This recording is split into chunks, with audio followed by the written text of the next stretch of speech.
Pour le gouvernement, il s'agit de faire du secteur agricole un puissant réservoir de main-d'œuvre et d'emploi pour les jeunes et de promouvoir la production locale des denrées de base, manioc, arachide, maïs, soja.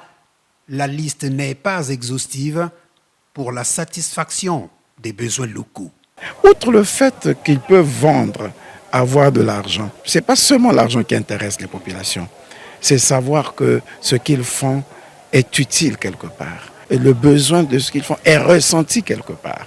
Voir le Premier ministre descendre, sur instruction du Président de la République, suivre leur travail, constater de ses propres yeux ce qui se fait et leur témoigner cette reconnaissance du gouvernement, c'est une forme d'encouragement et je peux vous dire que ça va les amener à s'investir davantage.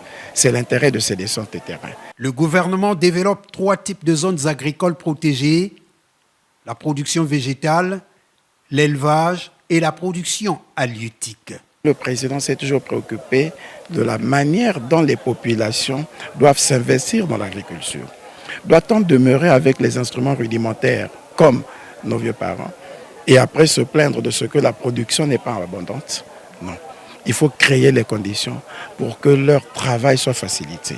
Et ce travail ne peut être facilité que par la mécanisation. Vous avez vu le grand programme déployé par le ministère de l'Agriculture pour mettre les tracteurs à la disposition des coopératives.